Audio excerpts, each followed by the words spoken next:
আসসালামু আলাইকুম রহমতুল্লাহি ওয়া বারাকাতুহু। সম্মানিত উদ্যোক্তা ভাইরা, আশা করি সকলে ভালো আছেন। আলহামদুলিল্লাহ, আমি ভালো আছি। আপনারা দেখতে পাচ্ছেন যে ইতিমধ্যে আমরা করলার জমিতে আছি। এখানে আলহামদুলিল্লাহ বৃষ্টি বর্ষার পরে খরার লক্ষণ দেখা যাচ্ছে। আমরা অনেক কষ্ট মুজাহিদা করে জমি থেকে পানি সরানোর চেষ্টা করছি, অনেক পানি সরাই ফেলছি। এখন গাছের অবস্থা আলহামদুলিল্লাহ ভালো, কোয়ালিটি সম্পূর্ণ গাছ আছে। ভিতরে কিছু পাতা লাল হয়ে গেছে। দেখা যাচ্ছে যে শিডিউল বাহিত করা যাচ্ছে না। কিছুক্ষণ পর পর বৃষ্টি, সকালে করতে গেলে সকালে বৃষ্টি, বিকালে আশা করলে বিকালে বৃষ্টি। এবং বৃষ্টির জন্য তো শিডিউল স্প্রে করা যাচ্ছে না। আপনারা ফলগুলো দেখতে পাচ্ছেন যে এটি হলো উপরে জাল নাই, জাল দেওয়ার পরে অনেক ফল দেখা যাচ্ছে সুন্দর মতো ঝুলে আছে।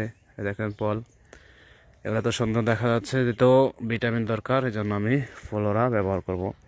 আপনি জমিতে হাঁটলে এভাবে আপনার প্রত্যেকটা করাকে নিচে নামা দিতে হবে, না হয় আপনার করাগুলো বাঁকা হয়ে যাবে। আপনি যখন জমিতে হাঁটবেন চলবেন, আপনি খেয়াল রাখবেন কোন করাগুলো কীভাবে আটকে আছে।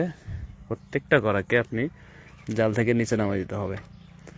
যেহেতু পোকের ওষুধও দেওয়া যাইতেছে না, দিতে পারি নাই বৃষ্টির কারণে। আজকে পোলরা দিলে আগামীকাল বিকালে আবার বলিয়াম প্লাস দিতে হবে। আপনারা গাছের যত্ন নিলে গাছ অবশ্যই ভালো থাকবে। আর যখনই খেতে পানি জমে, আমি চেষ্টা করি ক্ষেতের পানিগুলোকে দূরে সরায় দেওয়ার। হিসে পানি দিয়ে মোটর বসানো থাকে খেতে, তারপর যে পানিগুলো আটকে থাকে এগুলাতে গাছের ক্ষতি করে।